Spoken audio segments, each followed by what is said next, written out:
Este é o segundo sábado que eu prego este ano, logo depois das férias. O primeiro sábado eu preguei sobre a volta de Jesus, porque nós somos adventistas do sétimo dia. Esta é a nossa identidade. Nós temos este nome por duas razões muito claras. Nós cremos na volta de Jesus, cremos que Jesus vai voltar a este mundo, conforme está descrito nas Escrituras. Daí então nós assumimos o nome de adventistas. E nós também cremos no sábado como um sinal da criação, como um reconhecimento da autoridade de Deus sobre a criação, conforme também está nas Escrituras. Então somos adventistas do sétimo dia. E hoje eu gostaria de falar um pouquinho sobre o sábado. Nós vamos estudar um texto do livro do profeta Jeremias. Mas antes de abrirmos esse texto do profeta Jeremias, eu gostaria de lhe pedir para abrir a sua Bíblia aí no índice. Se você tem a sua Bíblia aí na primeira página, e ao virar já a capa, provavelmente você vai encontrar o índice da Bíblia. No Antigo Testamento você vai ver ali a lista de livros do Antigo Testamento. O primeiro é Gênesis, tem aí uma série de 39 livros, e o último é o livro de Malaquias.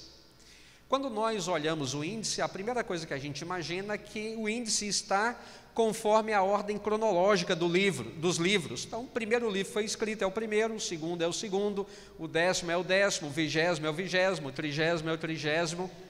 Mas a Bíblia, o Antigo Testamento, não está ordenado pela ordem cronológica em que os livros foram escritos, mas eles obedecem uma ordem temática.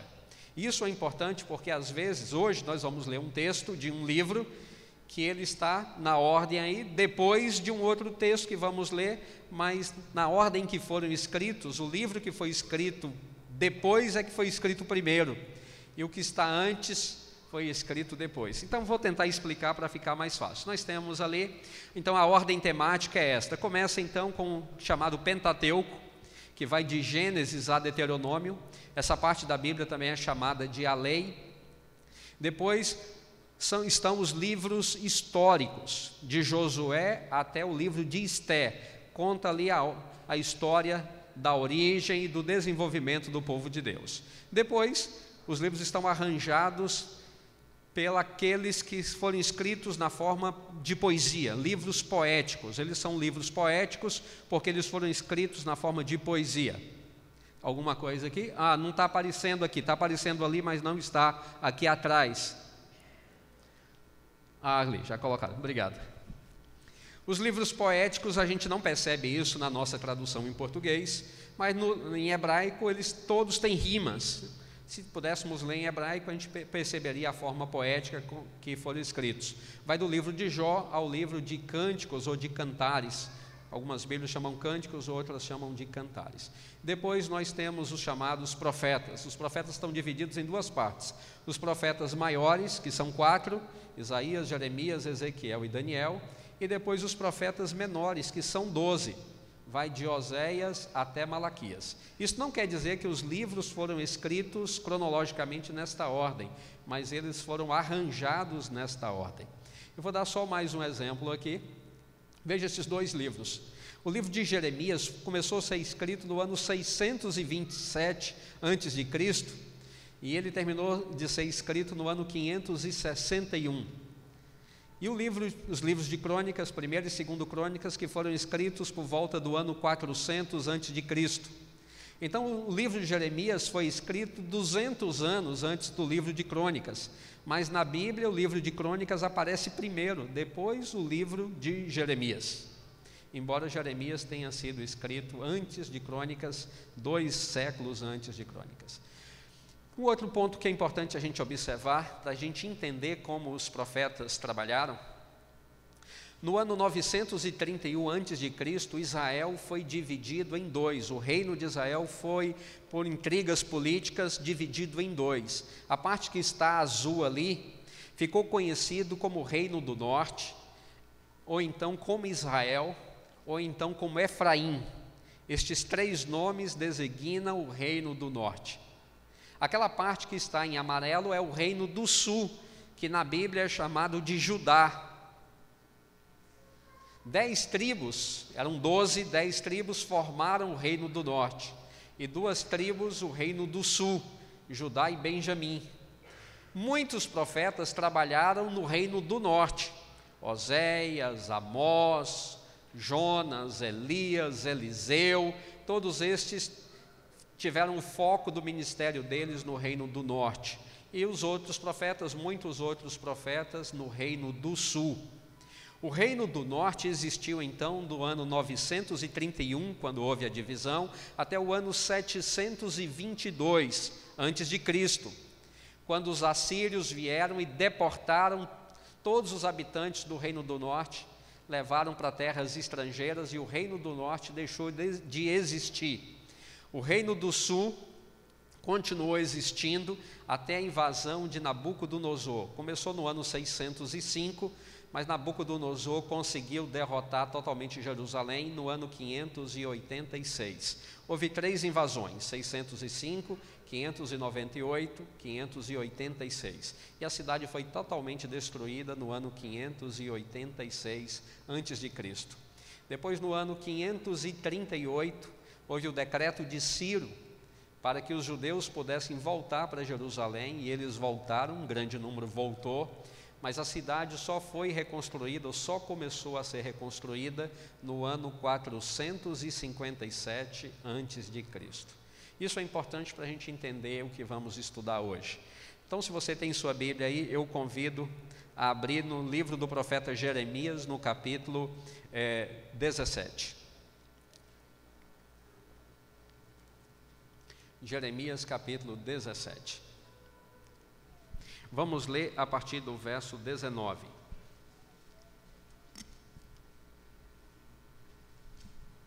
O profeta Jeremias recebe essa incumbência de Deus de pregar uma série de sermões, sempre com o mesmo tema, e ele diz que pregou nas portas de Jerusalém.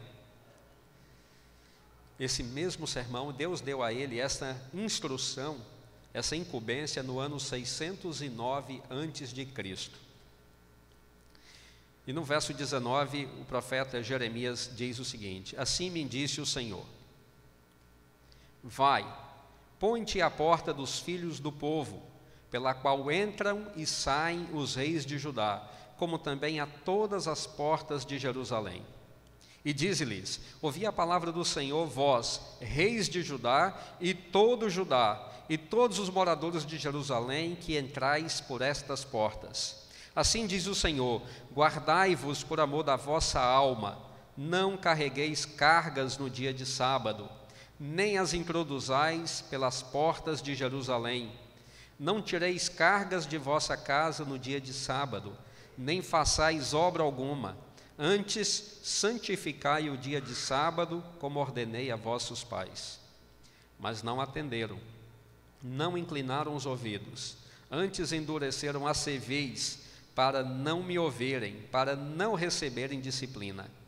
Se deveras me ouvirdes, diz o Senhor, não introduzindo cargas pelas portas desta cidade no dia de sábado, e santificardes o dia de sábado, não fazendo nele obra alguma, então pelas portas desta cidade entrarão reis e príncipes, que se assentarão no trono de Davi, andando em carros e montados em cavalos, eles e seus príncipes, os homens de Judá e os moradores de Jerusalém, e esta cidade será para sempre habitada.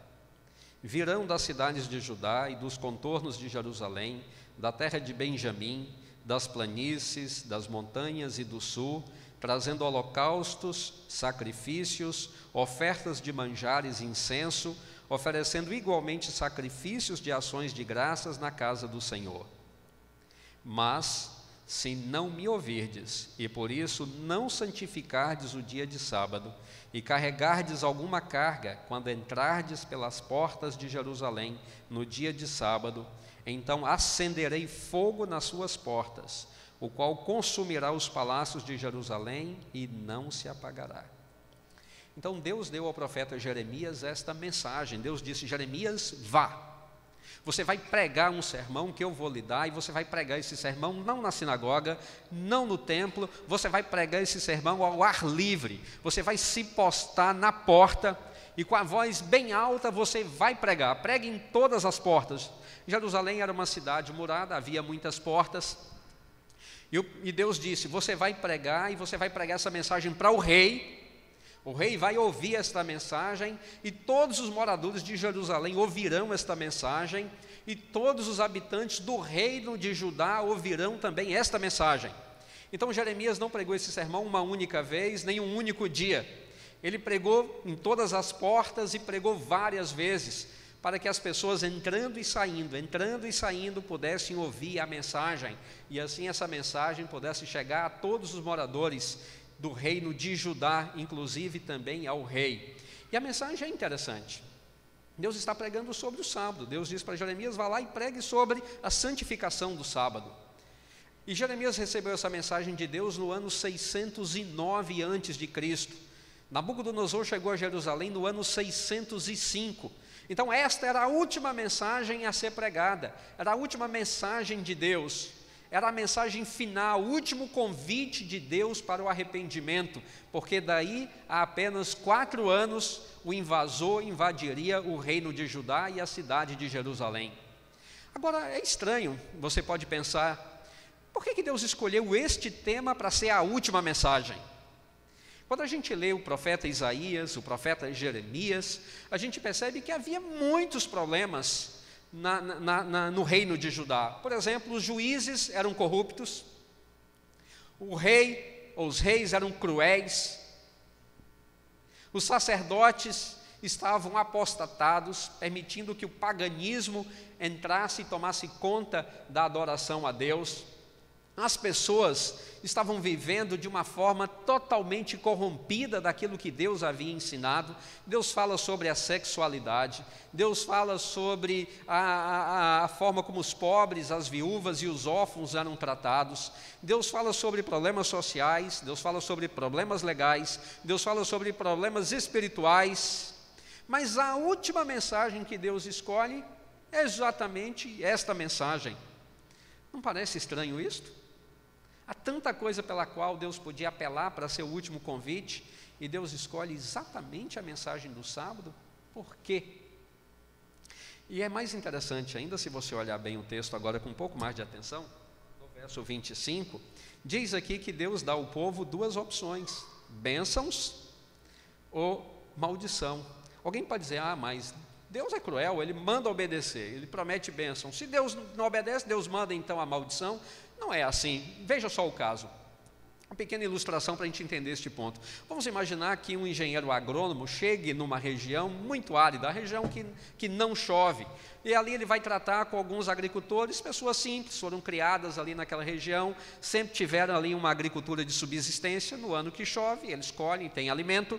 Nos anos que não chovem, eles então passam necessidades. E chega lá então ali um engenheiro agrônomo e diz assim: amigos, eu vou ensinar vocês uma nova técnica de agricultura, que é a irrigação. Nós vamos cavar um poço, e ele dá lá todas as dicas e diz assim: se vocês seguirem as minhas orientações, vocês terão uma colheita farta todos os anos. A água, a chuva não será mais um problema. Vocês poderão não apenas plantar para comer, mas poderão plantar para vender. Vocês terão uma colheita farta. Agora, se vocês não me ouvirem, se vocês não quiserem os meus conselhos, continuarem fazendo da mesma forma, então vocês passarão fome, porque este ano nós temos aqui o fenômeno El Niño, não irá chover, a seca será muito grande, e vocês não vão colher nada este ano, vocês não vão colher nada no ano que vem, vocês não vão colher nada daqui a 2 anos, então se vocês não seguirem minhas orientações, vocês terão apenas fome. Podemos dizer que o engenheiro está amaldiçoando aqueles que não estão ouvindo, aqueles que não ouvirem, ou que não ouvirão o conselho dele?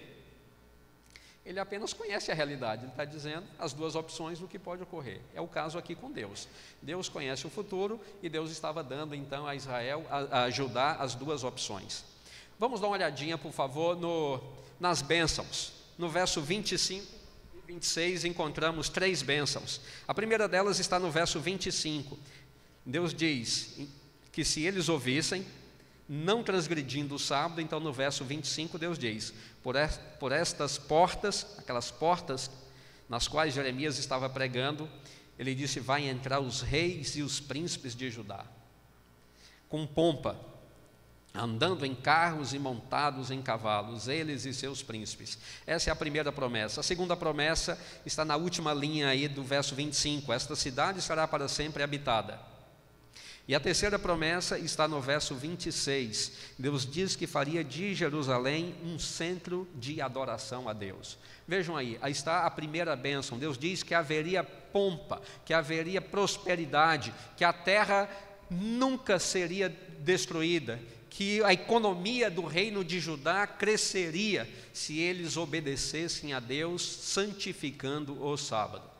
A segunda bênção, Deus diz que a cidade seria para sempre habitada. Jerusalém não seria desterrada. Nesse período, o reino do norte já tinha desaparecido, no ano 622. Nós estamos no ano 609 a.C. O reino do norte já tinha sumido, mas Deus está prometendo que o reino do sul permaneceria. Ele disse: essa cidade será para sempre habitada. E a terceira promessa, Deus disse que faria de Jerusalém, então, um centro de adoração a Ele. E as pessoas viriam de toda a parte adorar o Deus, Criador dos céus e da terra. Mas no verso 27, Deus diz aí quais seriam as consequências de não ouvir. A primeira consequência, Deus diz lá, que a cidade seria invadida. Um invasor viria, Deus diz que a cidade seria destruída e desterrada. Essa é a terceira coisa que Deus disse que iria acontecer. Então, é exatamente o inverso das bênçãos. Agora, imagine você, aqui está o profeta Jeremias. Imagine que eu seja o profeta Jeremias nesta manhã. Você é um habitante de Jerusalém. Eu estou pregando aqui. Nós não estamos dentro da igreja. Vamos imaginar que você está ouvindo esse sermão lá na porta, ao ar livre. E eu me levanto, então, sou conhecido como profeta. Jeremias era famoso nesta época. E ele se levanta, então, e prega esse sermão. E o sermão é exatamente o tema que eu estou pregando nesta manhã, o sábado. Deus diz: se você me ouvir, 3 promessas. Se você não ouvir, essas serão as consequências. Que decisão você tomaria? Que decisão Judá tomou? Vamos ver que decisão Judá tomou e as consequências, se boas ou se ruins. Nós vamos agora ao livro de 2 Crônicas, capítulo 36. Vamos lembrar que 2 Crônicas foi escrito 209 anos depois daquele texto lá que nós lemos em Jeremias 17. 200 anos depois, o escritor de Crônicas está narrando a história e ele lembra do capítulo 17 de Jeremias. 2 Crônicas 36, verso 17. A partir do verso 17, diz lá: por isso o Senhor, está narrando aí a invasão de Nabucodonosor a Judá. Por isso o Senhor fez subir contra ele o rei dos caldeus, que era Nabucodonosor, o qual matou os seus jovens, está falando da população de Jerusalém. Nabucodonosor matou os seus jovens à espada, na casa do seu santuário, e não teve piedade, nem dos jovens, nem das donzelas, nem dos velhos, nem dos mais avançados em idade, a todos os deu nas suas mãos. Todos os utensílios da casa de Deus, grandes, pequenos, os tesouros da casa do Senhor e os tesouros do rei e dos seus príncipes, tudo levou ele para a Babilônia. Queimaram a casa de Deus e derribaram os muros de Jerusalém, e todos os seus palácios queimaram, destruindo também todos os seus preciosos objetos. Os que escaparam da espada, a esses levou ele para a Babilônia, onde se tornaram seus servos e de seus filhos até o tempo do reino da Pérsia, para que se cumprisse a palavra do Senhor por boca de quem aí? Por boca de Jeremias, até que a terra se agradasse dos seus sábados. Todos os dias da desolação repousou, até que os 70 anos se cumpriram. Então Judá fez opção pela fez a segunda opção. Judá não obedeceu a Deus, especificamente no mandamento da guarda do sábado. Então não houve prosperidade, não houve continuidade do reino davídico e não a cidade não permaneceu habitada, porque Jerusalém, o rei de Judá, os habitantes de Jerusalém, os habitantes do reino de Judá não deram ouvidos à mensagem de Deus através do profeta. Eles ouviram o sermão, eles prestaram atenção no sermão, eles pensaram, mas começaram a racionalizar. Mas espera aí, se seguirmos o que o profeta está pregando, como vai ser a nossa vida? Como é que eu vou ficar sem trabalhar no sábado? Como eu não vou carregar cargas de dentro para fora da cidade no sábado? E os comerciantes disseram, como vamos ficar sem receber a mercadoria no sábado? E as senhoras donas de casa disseram, como não vamos fazer a feira? E os sacerdotes disseram, não se importem com isso, Jeremias é um fanático, Jeremias não sabe o que está falando, o sábado não tem esse vigor todo não, nós estamos em paz, o templo está aqui, Deus cuida da nossa cidade, temos aqui o sacerdote, Deus nunca vai deixar Jerusalém ser destruída, porque o templo, o grande templo está aqui, não deem ouvidos a Jeremias. E 4 anos depois, Nabucodonosor chegou e fez tudo isso que nós estamos lendo aqui. Diz que matou sem pena, jovens, homens e mulheres, idosos, que saqueou o templo. Eles colocavam ali, tinha um templo com um amuleto da sorte, de proteção. Então Nabucodonosor foi lá e saqueou tudo que havia no templo.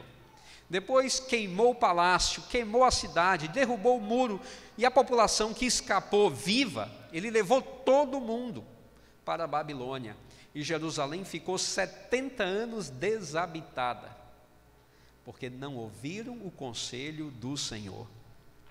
Agora eu lhe pergunto, o sábado é importante ou não é importante? Porque Deus dá a esta mensagem, a esse tema, essa importância tão grande? Na hora de pregar o último sermão, porque o inimigo já estava chegando, por que Deus escolhe este tema? Por que Deus não fala sobre problemas legais? Por que Deus não fala sobre a justiça social? Por que Deus não fala sobre problemas no paganismo que estava entrando na religião? Agora, entre tantos temas, Deus podia ter falado sobre amor ao próximo, coisas dessa natureza, mas Deus escolhe este tema, o sábado, a santificação do sábado. E foi tão decisivo que Deus disse, se vocês ouvirem e obedecerem, eu prometo prosperidade, continuidade, e essa cidade nunca será destruída. Mas se não me ouvirem, continuarem transgredindo o sábado, então eu também digo o que vai acontecer. E foi exatamente o que aconteceu. Por quê? Por que esse assunto é tão importante? Nós precisamos ir à Bíblia para olharmos. Eu gostaria de convidá-lo para a gente ler alguns textos para compreendermos a importância desta mensagem do sábado.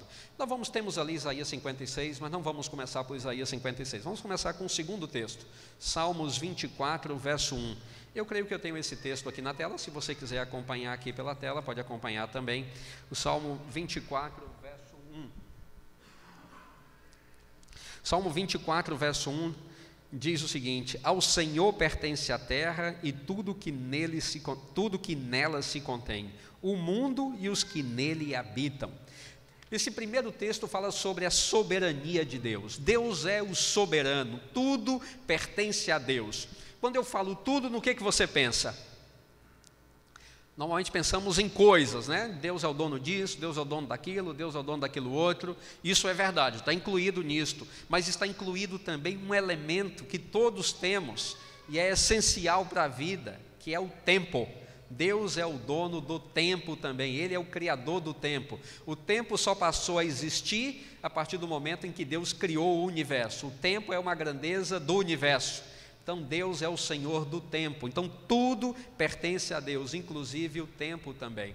O outro texto está no livro de Êxodo, no capítulo 19, se você quiser acompanhar aí na sua Bíblia, Êxodo 19, nós temos ali o próximo texto.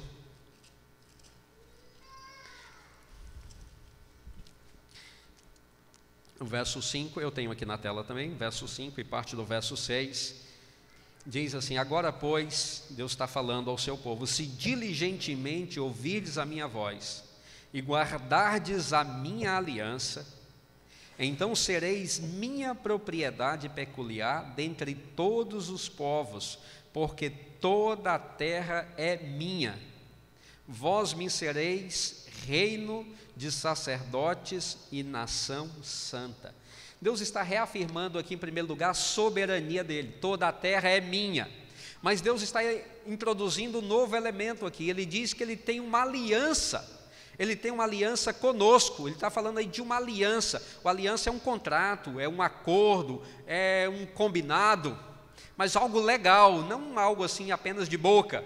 A aliança é algo importante, é um documento legal. E Deus está dizendo que Ele tem uma aliança conosco.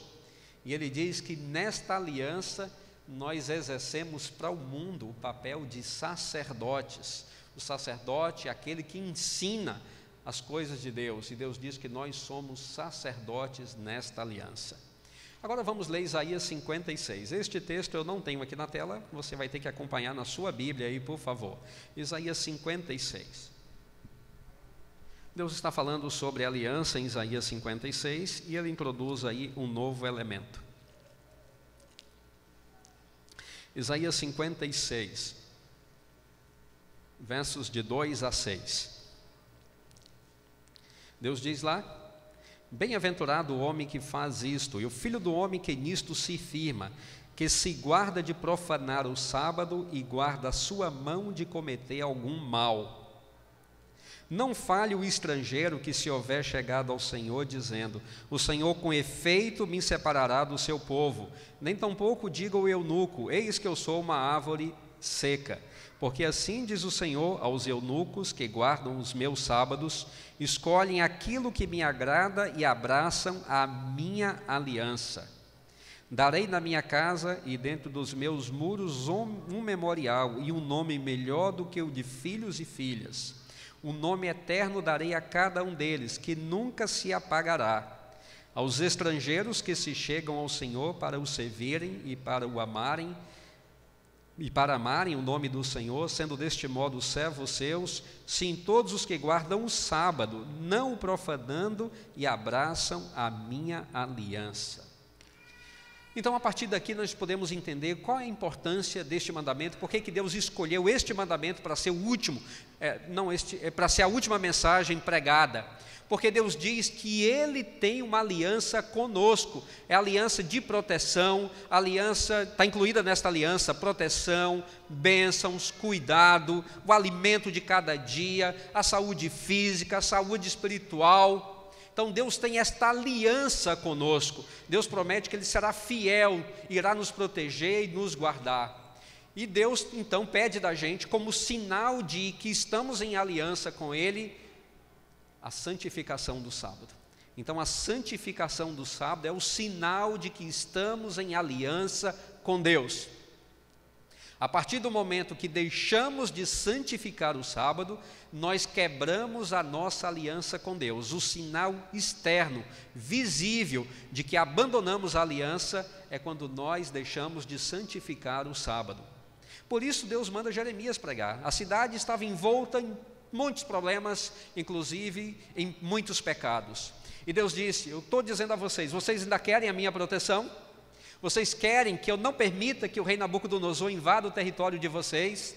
Vocês querem continuar vivendo em prosperidade e bênçãos? Então demonstre que vocês ainda têm uma aliança comigo.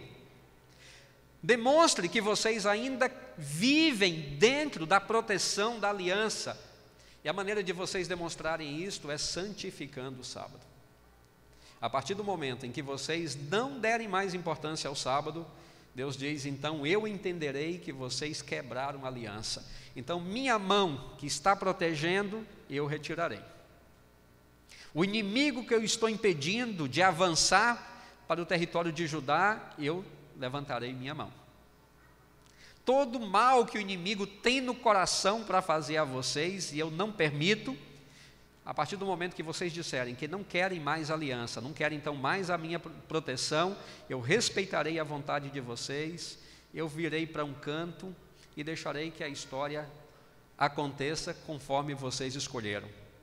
Então lutem sozinhos contra o rei Nabucodonosor, briguem com ele sozinhos, tentem vencê-los, e vocês verão que sem a minha proteção, você, Judá, é insignificante no contexto em que você vive.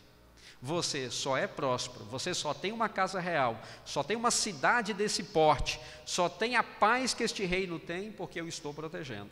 Não é pela sabedoria do rei, não é pela força do exército, não é pela sabedoria dos economistas do reino, não é pelo seu gênio comercial ou de qualquer natureza que você vive nessa paz e nessa prosperidade que você vive. É porque você está dentro da minha aliança e eu sou fiel ao que eu prometi na minha aliança. Mas você tem que decidir, ainda quer ou não quer continuar na minha aliança. Se você não quer, tudo bem, eu respeito, vou sair, ficar à parte, com tristeza, mas você vai sofrer as consequências de viver por conta própria e vai perceber que nesse contexto histórico vocês não são nada. O reino de vocês é incrivelmente pequeno comparado ao reino de Babilônia, por exemplo. A única forma de demonstrar ainda que queriam e reconheciam a soberania de Deus é se continuassem guardando o sábado. Vamos imaginar uma ilustração aqui para vocês, para a gente entender bem esse ponto. Eu tenho minha filha, ela está sentada ali, ela já tem mais de 20 anos, agora tem 22, mas vamos imaginar que quando ela tinha 15 anos, 15 anos é aquele momento em que os meninos estão querendo ser jovens, né? Naquela fase da adolescência, já querem sair sozinhos, não querem mais tanto sair com a gente. Eles têm uma fase, né? Que quando são pequenos sentam com a gente, quando são adolescentes sentam longe da gente. E depois quando ficam jovens sentam com a gente de novo. Mas nessa fase, vamos imaginar que a minha filha chegasse para mim, para minha esposa e dissesse assim: pai, eu estou querendo ir numa festa com os meninos da igreja aí, vai ter uma festinha, tudo gente da igreja, não se preocupe, e eu quero ir com eles, é sábado à noite. Imagine que eu estou ouvindo isso pela primeira vez, né? Então meu senso de proteção, então meu escudo logo se levanta, e eu estou pronto para dizer não. Mas aí eu entendo que ela está crescendo e eu não posso assim também ser tão protetor. E eu digo para ela: tudo bem, você pode ir, depois de saber com quem ela está indo, mas esteja aqui em casa às 11 horas. Tudo bem, ela vai então, chega um momento, ela sai. Eu obviamente não vou dormir, vou estar preocupado o tempo inteiro, olhando o relógio a cada 5 minutos. Mas vamos imaginar que faltando 3 minutos para as 11 da noite, ela toca a campainha e chega em casa. Ela vai estar passando uma mensagem para mim. Qual é a mensagem que ela estará passando para mim? Algumas mensagens. A primeira mensagem é que ela entende que nós não estamos na mesma posição, hierarquicamente não estamos na mesma posição. Ela tem um dever para comigo e para com a mãe dela. Nós estamos neste nível e ela está neste nível. Ela deve obediência a gente, porque somos os pais dela. Primeira coisa, então ela reconhece a nossa paternidade. Depois ela também está demonstrando que nos ama. Ela poderia escolher não nos obedecer, mas escolheu obedecer. Então isso também é uma demonstração de amor e uma demonstração de que ela confia em mim como pai e como dirigente da família. Se eu disse às 11, ela poderia querer ficar lá, a festinha podia estar boa, ela podia querer ficar lá até, sei lá, mais tarde, mas ela tomou a decisão de voltar para casa porque eu disse que seria às 11. Então entre nós começa aí uma relação de confiança. Agora vamos imaginar que o cenário seja outro. Eu digo para chegar às 11 e ela só aparece em casa às 4 horas da manhã. Que mensagem ela vai estar passando para mim? Em primeiro lugar, que ela não reconhece a minha paternidade. Nós somos, no mínimo, iguais. Eu digo 11, ela diz 4, ela veio no horário que ela escolheu. Mas nem iguais nós estamos. Ela está superior a mim, porque ela veio na hora que ela quis, não na hora que eu disse. Então, ela não reconhece nenhuma filiação. Ela apenas mora naquela casa, ela gosta do conforto que ela tem na casa, mas reconhecimento de paternidade não tem. Poderia dizer que ela tem amor por mim?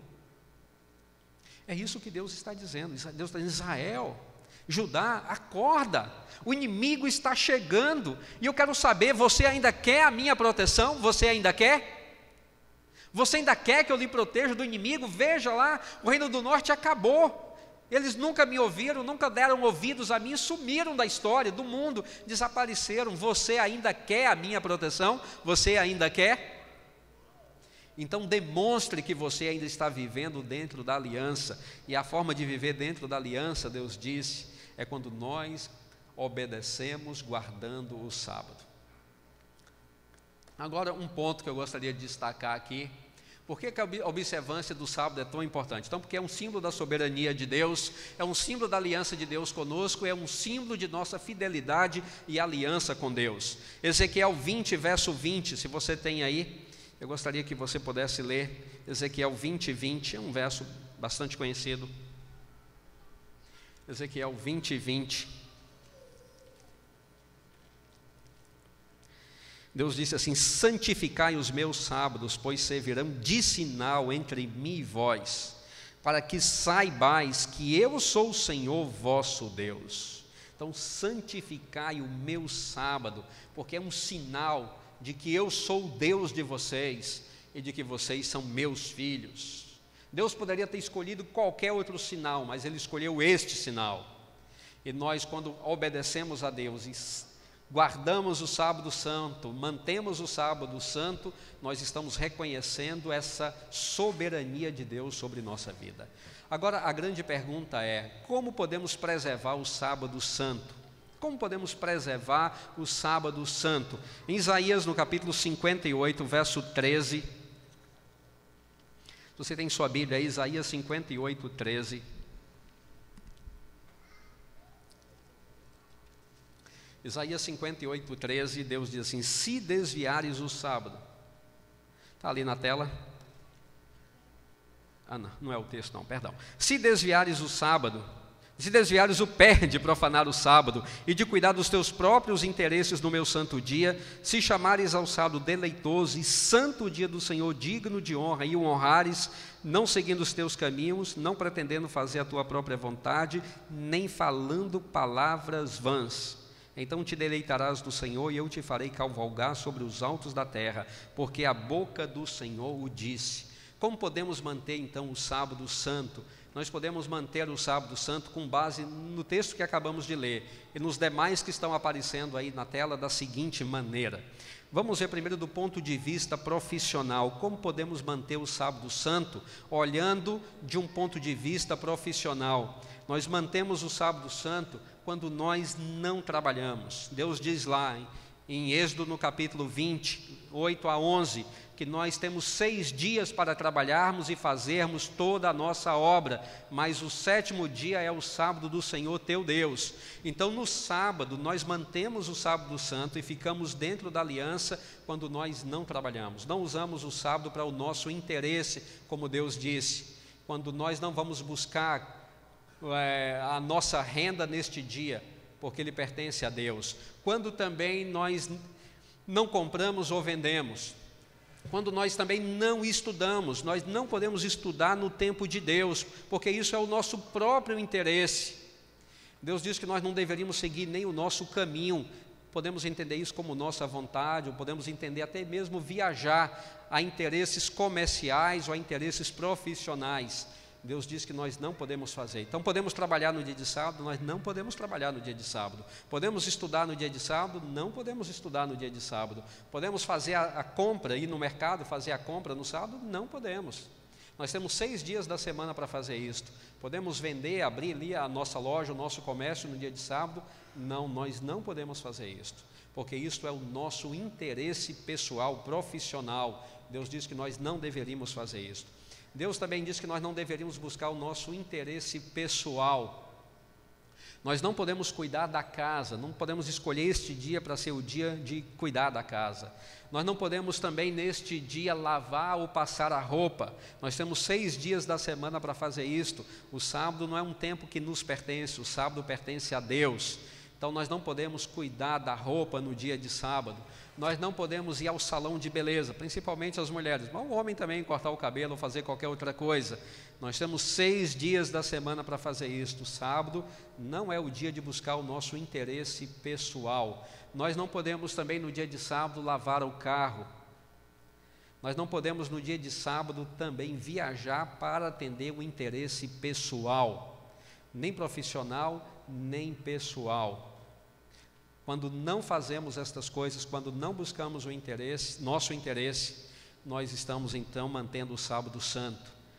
Do ponto de vista da diversão e recreação, nós não podemos no dia de sábado assistir televisão, a programação normal, secular, a menos que seja uma programação exclusivamente espiritual, mas não podemos, porque isso é um interesse nosso, estamos nos divertindo. Nós temos 6 dias da semana para fazer isso, mas no sábado não, porque esse tempo não nos pertence, esse tempo pertence a Deus. Nós não podemos usar também a internet para ler um jornal, uma revista, ver ali alguma coisa que seja do nosso interesse pessoal, a rede social. Nós temos 6 dias para fazer isso. O sábado é para estarmos com a nossa mente livre, voltada exclusivamente para Deus. Não podemos também ir à piscina no sábado, entrar na piscina ali à tarde, quem tem uma piscina em casa, ou ir no clube, ou ir na casa dos amigos. Não, você tem 6 dias para fazer isso. O sábado não é para o seu interesse pessoal. Não podemos ir à praia no sábado, podemos fazer isso em qualquer outro dia da semana, mas não podemos ir à praia. Não podemos sair para correr, por exemplo, fazer um exercício, ir no parque para correr, ir na academia. Não podemos fazer isso, estamos buscando o nosso interesse pessoal nesse aspecto. E Deus disse claramente que nós não devemos buscar o nosso interesse pessoal no dia dele. O que nós podemos fazer então? Nós devemos buscar o nosso interesse espiritual. Deus diz que nós podemos ter comunhão com Ele. Nós devemos ir à igreja, ter comunhão com os irmãos e prestar um culto a Deus. Nós podemos visitar pessoas que estão doentes ou pessoas que estão desanimadas de alguma forma, levar ali uma palavra de conforto, fazer uma oração. Isso nós podemos fazer. Podemos estudar a Bíblia com alguém, partilhar o conhecimento da palavra de Deus. Porque, meus amigos, para resumir, o que Deus está dizendo é que o sábado pertence a Ele. Ele não nos deu o sábado, Ele chama o sábado de meu santo dia. Esse tempo Deus não nos deu. Nós não podemos fazer algo para o nosso interesse, porque nesse tempo não é nosso, esse tempo pertence a Deus. E Deus disse que nós devemos buscar apenas um interesse espiritual. Quando fazemos isto, nós estamos dentro da aliança. Quando não fazemos isto, Deus diz que estamos demonstrando que estamos do lado de fora da aliança, sem a proteção dele, ou a proteção especial que ele promete. E para concluir, eu gostaria de concluir com este verso, Isaías 58, 14. Quando minha família tornou-se adventista, na verdade foi minha mãe a primeira pessoa a se tornar adventista, e eu fomos batizados no mesmo dia como adventistas, dia 13 de abril de 80. Meu pai só foi tornar-se adventista e foi batizado em dezembro de 2000. Então houve aí um hiato, um espaço de 20 anos entre minha mãe e meu pai, de meu pai vir para a igreja. E meu pai, o problema é porque ele não tornava-se adventista, ele acreditava nos ensinos da igreja, exceto no sábado. E a alegação dele era sempre: como eu não vou trabalhar no sábado? Como é que eu vou alimentar vocês? Como vamos pagar as nossas contas? Se eu deixar de trabalhar no sábado, eu não terei meu trabalho. Como nós vamos sobreviver? E durante 20 anos ele trabalhou em cima desta ideia de que não aceitaria porque teria dificuldades para sobreviver. Meu pai talvez nunca tenha lido, ou não tenha lido com atenção, esse texto que está ali na tela. Depois de Deus dizer no verso 13 que se nós tivermos coragem para obedecê-lo, então no verso 14 ele diz: então te deleitarás no Senhor, eu te farei cavalgar sobre os altos da terra, e te sustentarei com a herança de Jacó teu pai, porque a boca do Senhor o disse. Meu pai imaginava que ao aceitar o sábado, ele caminharia nessa direção, descendente. Não teria condição de cuidar da família, não teria dinheiro para pagar as contas, perderia o trabalho. Então na mente dele o sábado vai trazer para a minha vida um movimento descendente. Mas o que a gente lê ali é a promessa de Deus que há sim um movimento em nossa vida quando nós aceitamos o sábado, mas é um movimento ascendente. Deus diz: eu te farei cavalgar sobre os altos da terra. Deus diz que vai nos colocar numa posição não de inferioridade, ou não de menos do que estávamos, mas de superior a que estávamos. Ele disse: eu te farei cavalgar sobre, não sob, sobre os altos da terra. E a segunda promessa é: eu te sustentarei. Quem vai te sustentar sou eu, não é você que vai se sustentar ou sustentar a sua família, mas eu é que vou te sustentar. E a terceira promessa, ele disse: eu te darei a herança de Jacó. A herança que foi prometida a Israel, Deus disse: eu coloco você dentro da aliança também. Deus tinha aliança com Jacó, ele diz: agora eu coloco você também dentro da aliança. Então, queridos, quando nós tomamos a decisão de sermos fiéis a Deus guardando o sábado, nós entramos então nesta aliança que Deus fez com o seu povo. Deus diz: vocês serão minha propriedade exclusiva, como vimos lá em Êxodo 19:5. Vocês serão minha propriedade. Deus promete cuidar, proteger, guardar, abençoar, nos sustentar, nos fazer caminhar sobre os altos da terra e realizar todos os nossos sonhos. Essa é a mensagem de Deus. Foi a mensagem de Deus para Judá e a mensagem de Deus para você e para mim hoje. Como vamos ouvir? Deus disse: nós temos duas opções, a bênção ou a maldição. Nós é que vamos escolher. Judá escolheu não obedecer, e nós vimos tudo o que aconteceu. E você vai escolher obedecer ou não obedecer? A Luísa vai cantar uma música agora que fala sobre o sábado. Eu gostaria que você ouvisse essa música, não apenas ouvir por ouvir, mas que você ouvisse conversando com Deus. Gostaria que você falasse com Deus: Senhor, eu conheço a mensagem do sábado há tantos anos na minha vida, ou quem sabe eu não conheço a mensagem do sábado, estou ouvindo pela primeira vez, ou já ouvi algumas vezes e não achei que fosse importante, mas ouvindo hoje a importância que esta mensagem tem para aquele que tem uma aliança com o Senhor, eu gostaria de tomar as seguintes decisões. Se você não está sendo fiel a Deus na observância do sábado, você que já conhece essa mensagem, tome a decisão hoje de ser fiel a Deus. Você que não conhecia e está ouvindo pela primeira vez, eu apelo a você como Jeremias apelou ao povo: seja fiel, porque Deus quer cumprir todas as promessas que Ele fez a você. E você já ouviu alguma vez, mas achou que não fosse tão importante. Hoje eu creio que você está descobrindo o que é importante. Fale com Deus também e comece com Ele nesta aliança, aliança de fidelidade a Deus, porque Deus é fiel e Ele nunca vai deixar de ser fiel enquanto você estiver andando dentro da aliança com Ele.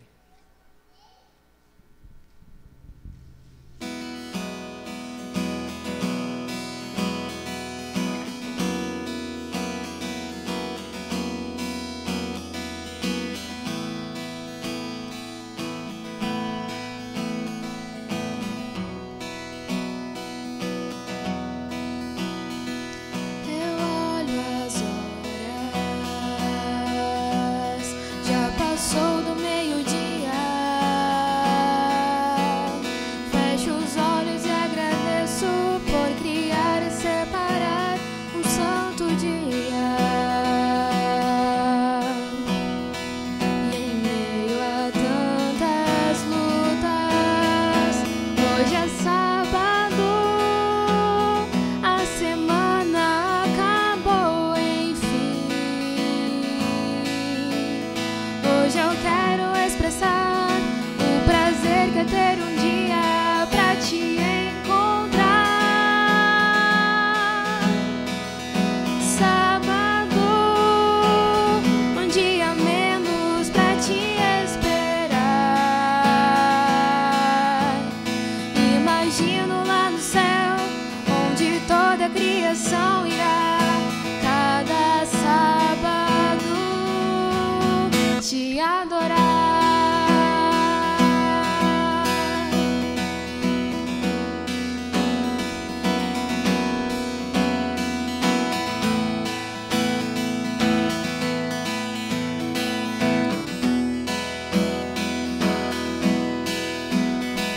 O sol se esconde,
Você poderia ficar em pé, por favor, para a bênção final?